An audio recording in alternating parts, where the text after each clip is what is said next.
तो आज का सेशन स्टार्ट करते हैं। Good evening everyone. Siya Ram मैं सब जग जानी, करहूँ प्रणाम जोरी जुग पानी। तो सभी को नमस्ते, दुआ सलाम। आज का एक चैप्टर शुरू करना था। चैप्टर क्या है? आज एक बात करेंगे आई डिसीज़ को लेकर के, आई प्रॉब्लम्स को लेकर। और ये जो मौसम है बसंत ऋतु का जो अभी चल रहा है, अभी बड़ी बढ़िया गरम गरम हवाएं चलेंगी, तो उसकी वजह से बहुत प्रॉब्लम होती है। और सीज़न का बहुत ज़्यादा चेंज हुआ है, तो जो टेम्परेचर का वेरिएशन बहुत ज़्यादा हुआ है, उसकी वजह से भी आई डिसीज़ मतलब बहुत ज़्यादा लोगों को हो रही हैं, या आँख की तकलीफ बहुत हो रही है। तो इसमें मैं आपको कुछ चीज़ें बेसिक बताऊँगी जो बहुत ज़्यादा ख्याल रखने की ज़रूरत है।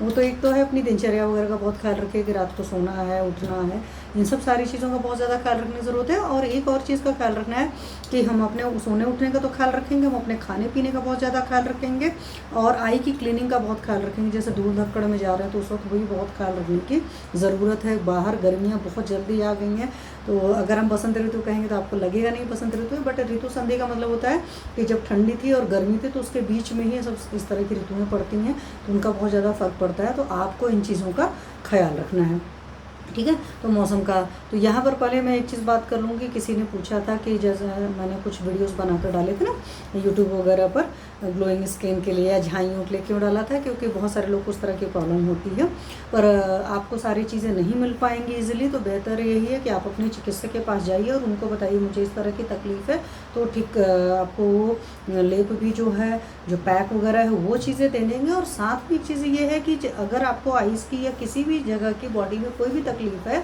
तो आप ये सिंपल सा समझो कि हमारे डाइजेशन लेवल पर बहुत बड़ा इशू होता है, जिसकी वजह से तकलीफ़ होती है। तो हमें हर हालत में अपने डाइजेशन को ठीक करना है, क्योंकि जितना बढ़िया हमारा डाइजेशन रहेगा उतना बढ़िया सारी चीज़ें होंगी। तो हमें डाइजेशन का अपने बहुत ज़्यादा ख्याल रखना है, तो इस बात का तो रहेगा ही रहेगा। तो इसलिए बेटर ये है कि मैं हमेशा हर सेशन में कहती हूँ, आप लोग देखते हो फेसबुक के हर लाइव सेशन में आपसे यही कहती हूँ कि प्लीज़ हर बात के लिए अपने चिकित्सक के पास जाइए, सेल्फ मेडिकेशंस मत करिए। अब मैं कहूँगी हर बात के लिए इसलिए जाइए क्योंकि सेल्फ मेडिकेशंस करने से क्या है कि बहुत सारी प्रॉब्लम क्रिएट हो जाती हैं। आप चिकित्सक नहीं हो तो आप नहीं समझ पाओगे। और बहुत सारे लोगों की आदत होती है ना, कौन चिकित्सक के पास जाए, अपनी फीस बचाने के चक्कर में आप लोग इस तरह की गलतियाँ करते हो और बहुत बाद में बहुत तकलीफ होती है। क्यों मैं बता रही हूँ, मेरे पास एक साउथ का पेशेंट आया, ऑनलाइन ही केस टेकिंग किया था मैंने। उसके साथ एक प्रॉब्लम बहुत बड़ी थी कि उसकी इंग्लिश बहुत अच्छी नहीं थी, और ऐसी भी नहीं है, मेरी भी बहुत इंग्लिश अच्छी है। उसकी लैंग्वेज थी तेलुगु, जो कि मुझे एक लाइन एक वर्ड नहीं आता, सिंपल सी बात है, ठीक है। फिर मैंने कहा लिखने के चैटिंग के फॉर्मेट में, तो वहाँ पर भी वो चीज़ें लिख नहीं पाता प्रॉपरली, मतलब लैंग्वेज पर वो कमांड नहीं कि हम अपनी चीज़ों को सही से बता सकें। हिंदी भी समझता है, बहुत थोड़ा समझता है, चलो बात ठीक है। हम लोग को अदर लैंग्वेज नहीं आती है, बट इंग्लिश इतनी तो आती है कि चीज़ें अपनी एक्सप्रेस कर सकते हैं, एटलीस्ट राइटिंग में तो ज़रूर कर सकते हैं। तो पेशेंट से बोला, फिर क्या है कि मेडिसिन बता दिया, तो पहले ले चुका हूँ, फिर इस तरीके से। फिर बाद में मैंने उस टाइम हुआ कि ठीक है, मैंने किसी को रिकमेंड कर दिया जो वही वाइजैक के थे, विशाखापट्टनम के, क्योंकि वही तेलुगु लैंग्वेज है वहाँ की, तो वो प्रॉपर केस टेकिंग कर पाएंगे, बट वहाँ पर भी नहीं हुआ। अभी पेशेंट 2-4 दिन पहले फिर से मुझे अप्रोच किया, चैट किया मतलब, तो मैंने उसको पूछा, तो हुआ कि आज तक एक डॉक्टर ने या चिकित्सक ने उसको सिर्फ पंचकार चूर्ण लिखा था। उसके अलावा जो भी मेडिसिन उन्होंने खाई है सो अपने आप से खाई है, आयुर्वेद की मेडिसिन। हालांकि अभी मेरे पास ऐसे पेशेंट्स भी आ रहे हैं जो एलोपैथी जैसे एलोप्रेक्स वगैरह भी अपने मन से लेने लगे हैं, और जब चीज़ें बहुत ख़राब हो जाती तब वो आते हैं। तो अभी मॉडर्न के हिसाब से वो पेशेंट डायग्नोस हो चुका है ओसीडी का। तो ऑब्सेसिव कंपल्सिव डिसऑर्डर आप समझते हो कि कितनी बुरी हालत होती है। तो प्लीज़ अपने मन से सेल्फ मेडिकेशंस मत कर लीजिए, चाहे आपको काउंसलिंग की ज़रूरत है, चाहे आपको बहुत सारे मेडिसिन की ज़रूरत है, मतलब कि दवा चाहिए, चाहे आपको थेरेपी चाहिए, आपका जो चिकित्सक है वो बताएगा, उसके हिसाब से वो कर लीजिए। और कई बार मैं आपको बोलती हूँ कि अगर तब पर भी आपको प्रॉब्लम रहती है तो आप मुझे चैट करके, टेक्स्ट करके छोड़ सकते हैं, टेक्स्ट कर दीजिए, वॉइस मैसेज छोड़ दीजिए, मैं आपको बताने की पूरी कोशिश करूँगी। लेकिन प्लीज़ सेल्फ मेडिकेशंस मत करिए, क्योंकि अभी मेरे पास जितनी, और पहले भी मैंने कई सारे लोग की केस टेकिंग करी थी, तो उनका ये था कि आजकल यूट्यूब है, यूट्यूब पर भाई हम चिकित्सक जो भी हैं, या मैं तो मान लो अभी स्टार्ट किया, बहुत सारे लोग के बहुत कुछ वीडियोज़ पड़े हैं, लोग उनको देखते हैं और उसके हिसाब से मेडिसिन लेना शुरू करते हैं। जो कहते हैं ना गूगल बाबा की जय हो, तो गूगल बाबा से देख कर मेडिसिन ले रहे हैं, यूट्यूब पर किसी चिकित्सक का लेक्चर सुनकर ले रहे हैं। प्लीज़ किसी चिकित्सक का लेक्चर सुनकर के दवाएं मत लीजिए, क्योंकि ये ड्यूटी चिकित्सक की है, उसको सौंप दीजिए। जिसका काम उसी को साझे, दूजा करे तो डंडा बाजे। इसीलिए कहते हैं क्योंकि चीज़ें आपकी ख़राब हो जाती है जब आप अपने मन से लेते हो। आप जब पढ़ोगे ना, आप ऐसे किताब भी बता दें हम ना, ऐसे पढ़ोगे तो लगेगा कि हाँ 10 बीमारियाँ 10 मेरे अंदर है, तो क्या मैं 10 की दवा खा लूँगा? तो बहुत सारी चीज़ें होती हैं, तो प्लीज़ जिसका जो काम है उसी को रखने दीजिए। तो इस तरह के फालतू काम मत करिए। सेल्फ मेडिकेशन बहुत ज़्यादा डेंजरस होता है, इसलिए अपने चिकित्सक के पास जाइए। मैं हर बात आप लोग को बताती हूँ। तो बात किसी ने डार्क सर्कल को पूछा था, तो वहाँ पर भी मेरा कहने का मतलब है कि डार्क सर्कल में भी हेतु निकालिए। कई सारे हेतु निकलेंगे। जैसे पिछली बार भी शायद मैंने आपको बताया था कि 4 साल के बच्चे को मैंने देखा डार्क सर्कल्स हैं, तो मैंने पूछा तो पता चलता है कि भाई उस बच्चे के साथ में है कि जब खेलना कूदना होता है, इस तरह की बहुत सारी चीज़ें होती हैं, तो वो अपना प्रेशर को, नेचुरल अर्जेस को रोक लेता है। तो बच्चे को टीवी देखना है, खेलना है, घूमना फिरना है, कुछ भी करना है, तो एक तो सबसे बड़ा हेतु क्या है? कॉन्स्टिपेशन का। तो कॉन्स्टिपेशन चाहे हमारी आदतों की वजह से हो रहा है कि जैसे छोटा बच्चा है वो रोक लेता है, तो उसके छोटे बच्चे तो ये सब सारे काम करते हैं। या जैसे मेरे पास एक और बच्चा था, उसके साथ में प्रॉब्लम ये थी कि भाई कौन वॉश करेगा, कौन धुलेगा, उस चक्कर में वो रोक लेता था। तो कभी भी बच्चा 2 वजहों से, चाहे टीवी वगैरह देखना या घूमना फिरना, उस वजह से रोक ले रहा है, या कोई वॉश करेगा, इस तरह की प्रॉब्लम है, तो कुछ भी इस तरह के हेतु हैं, तो वो सारे आपको हेतु देखने पड़ेंगे। और जैसे टीनेज के बच्चे हैं, उनके खाने पीने के उल्टे, हालांकि हमारे यहाँ आज के डेट में छोटे बच्चों के भी खान पान बहुत उल्टा है, तो उस वजह से भी प्रॉब्लम आती है। तो कॉन्स्टिपेशन सबसे पहले रूल आउट करना है कि क्या बच्चे का पेट साफ होता है कि नहीं साफ होता है, क्योंकि जिनको अगर कॉन्स्टिपेशन रहती है तो उनको डार्क सर्कल्स होना ही होना है। ठीक है, छोटे बच्चे को, 4 साल के बच्चे को सवाल नहीं उठता, लेकिन वो आदतों की वजह से हो रहा है। तो एक तो ये चीज़ का ख्याल रखेंगे। दूसरा क्या है, थोड़े से बच्चे आजकल बड़े हो रहे हैं ना, पता नहीं क्या गंदा सा चला है कि दोस्तों की सुनते हैं और रात में देर रात तक पढ़ते हैं। तो जो देर रात तक पढ़ेगा वो सुबह देर उठेगा, ये सब सारी चीज़ें होंगी, तो डाइजेशन उसका वैसे ही नहीं ठीक रहता है। तो जो लोग बहुत देर रात तक पढ़ते हैं तो उनको भी होता है। और पढ़ते वक्त अगर बहुत तेज़ रोशनी आँखों पर पड़ती है तो उसकी वजह से भी डार्क सर्कल्स होता है।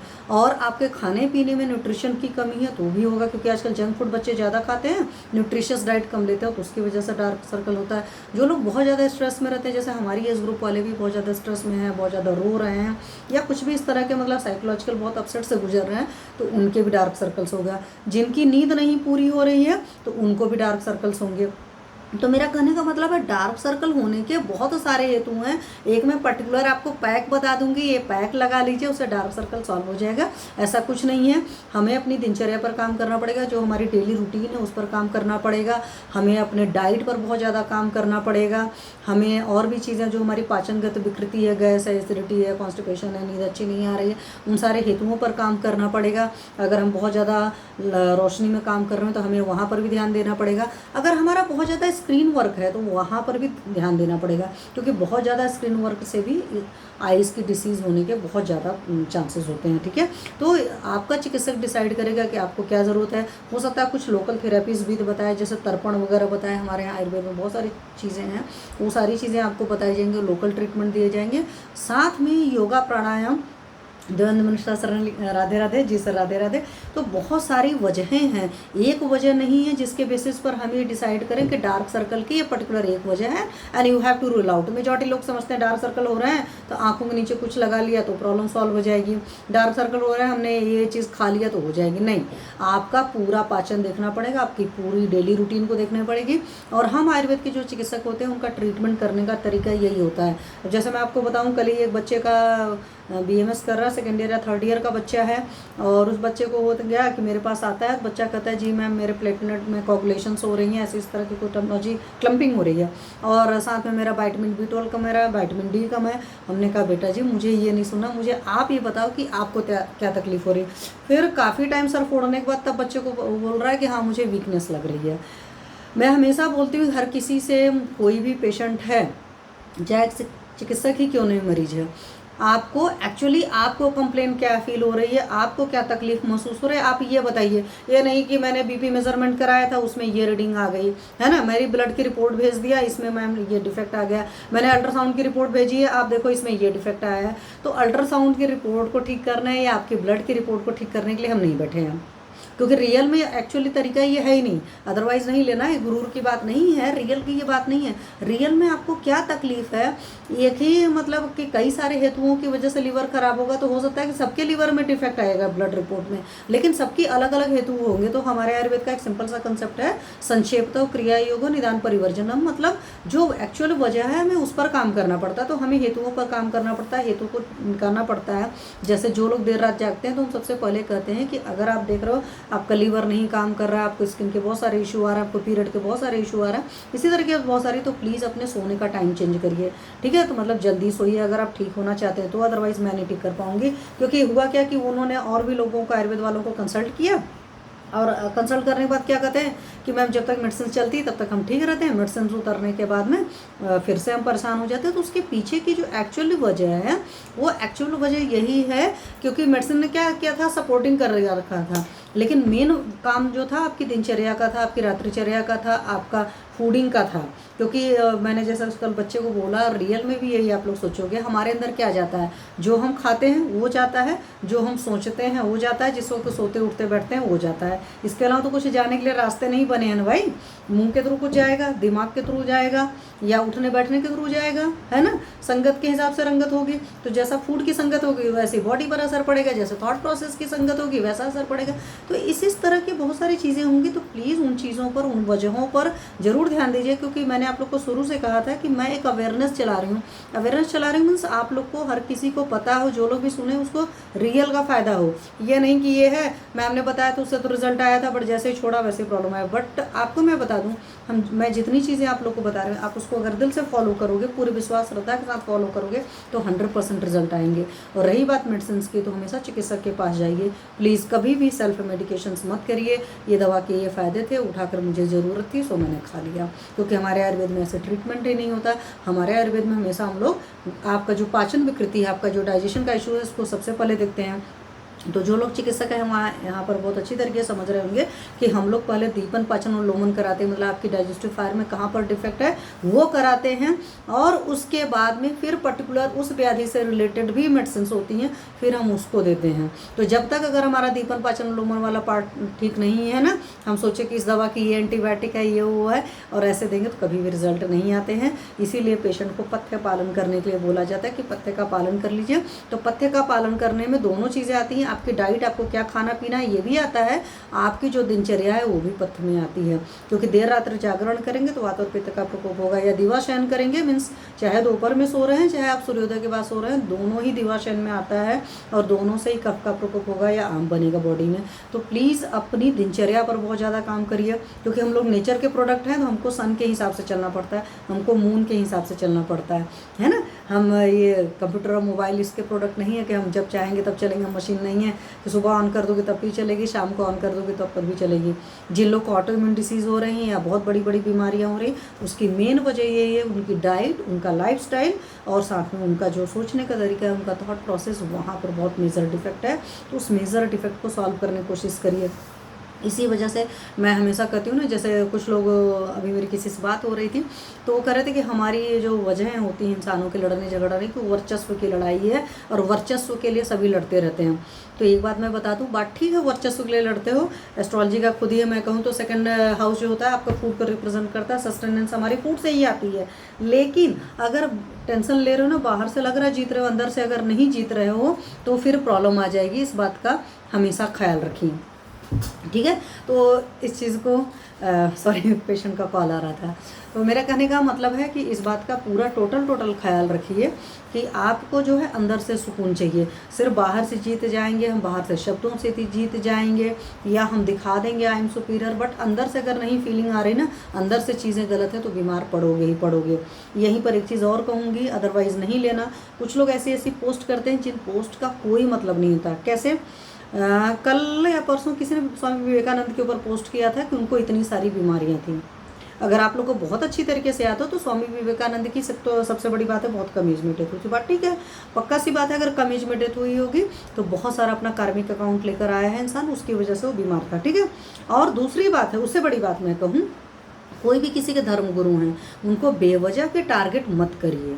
क्यों मत टारगेट करिए। एक नेगेटिविटी आप जब फैलाते हो तो उस नेगेटिविटी का रिजल्ट आपको मिलता है। मैं यहाँ पर ये नहीं हूँ कि स्वामी विवेकानंद हिंदू धर्म को बिलोंग करते हैं, सो मैं बोल रही हूँ, ठीक है। हम लोग को बचपन से बच्चे थे, अच्छे लगते थे, सो अलग सी बात है। लेकिन मुझे लगता है कि बहुत ही मतलब फुलिशनेस वाला रवैया है कि आप एक इंसान को सिर्फ इसलिए टारगेट कर रहे हो कि उसको इतनी सारी बीमारियाँ हुई थी। वो आपका क्या फिटनेस का आइकन था क्या, कि भाई खुद वो फिटनेस का आइकन था और उसको इतनी सारी बीमारियां हुई थी? वो कोई आपके फिटनेस के आइकन नहीं थे, पहली बात मैं आपको बता दूं। और दूसरी बात, जिन लोगों ने पोस्ट डाला था वो बाद में मेरी इस चीज़ को सुनेंगे, इत्तेफाक रख सकते हैं तो रखिएगा। अगर आपको मेरी बात गलत लगती है तो आप मुझे पर्सनल चैट भी कर सकते हो, ओपन पोस्ट भी चैट करेंगे, मुझे फ़र्क नहीं पड़ता।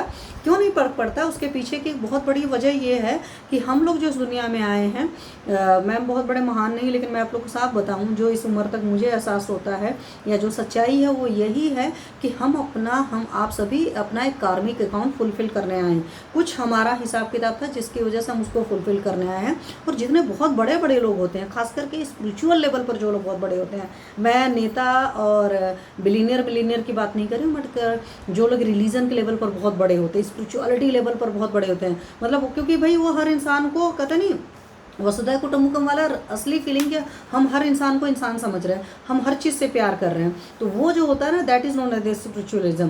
सिर्फ भगवान के सामने बत्ती जलाना है, ये रिलीजन है। रिलीजन और स्पिरिचुअलिज्म में बहुत फ़र्क होता है। तो वहाँ से ही मैं आपको एक चीज़, सिंपल सी बात बता रही हूँ, वहाँ पर प्लीज़ कमेंट मत करिए। और इस तरह के घटिया पोस्ट लोगों की आदत होती डालने की, लेकिन आप कभी किसी के पोस्ट को फॉरवर्ड कर रहे हो तो इतना तो ख्याल कर लो कि कहाँ हाथ लगा रहे हो। ऐसी चीज़ों को मत हाथ लगाओ भाई। मैं इसलिए कह सकती हूँ कि स्वामी रामकृष्ण परमहंस को कैंसर हुआ था, लोगों ने कहा ट्रीटमेंट ले लो, उन्होंने कहा नहीं ट्रीटमेंट लेना। क्यों नहीं लेना होता है ऐसे लोग को?